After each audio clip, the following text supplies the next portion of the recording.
Hey guys, welcome to my vlog. At natapos na kami kumain after 1 hour. So, magbababad na kami sa ilog kasi tapos na kami kumain. Pinapagis ko yung aking crocs or crocs ba? Basta chinelas kasi hindi ako makapunta sa ilog ba? Walang suot kasi may sakit sa paa yung mga bato guys. At nakababa na nga ako sa ilog para tampisaw. Magbaba ng kinain kasi maraming kinain at kakain ulit. Malakas din yung ilog, anong tawag dyan, pag hindi ka mawak dyan sa bato or Mawak ka sa kasama mo. Kasi rin ka pag di ka humawak. Tsaka ang lamig ng tubig ng ilog. meron pang mas malalim dyan, nandoon pa sa taas. Hindi kami nakapunta dun kasi yung akala talaga namin is yan na yun, meron pa pala. Kumbaga yun yung talaga niya, secret river.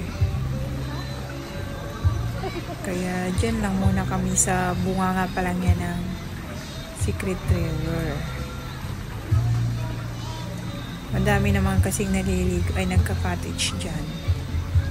Yung cottage dyan is 200 lang.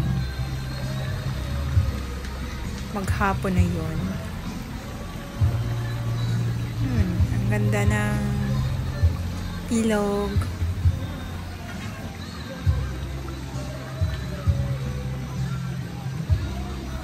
Maganda rin mag-camping kagaya niyan pag nagligo kayo sa ilog kasi iihaw kayo na isda or na tiempo. Ayun. Tapos maliligo kayo sa ilog. Diba? Ang saya. Kahit dalawa lang kayo. So, ayun lang.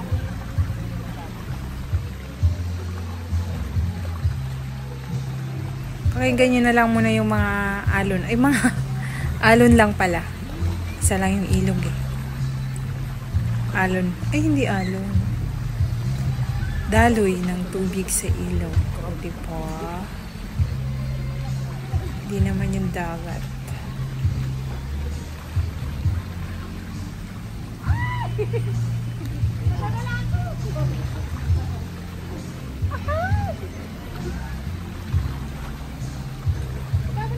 Oh, diba, inaanod ako. Pwede ako humawak. Lagot, talaga ako kahit malaki ako dyan. Malaki. So, mahilig kumanta. Meron din video okay dito. Hulog-hulog ka lang yata ng 10 pesos or 5, ganon. Diba? Naririnig ko naman yan. Kanina pa yan pagdating namin may kumakanta. Kanta muna tayo. Sila lang pala. Gaabang kami yan ng dadaan na nagbibinta ng pagkain. Kahit kakatapos lang namin kumain. Oh my gosh! Kasi nung umaga, Carioca yung dumaan, so nabili kami. Ngayon, inaabangan namin kasi may nag-iikot din daw na pagkain ng turon yata yun, tsaka lug na Pinoy.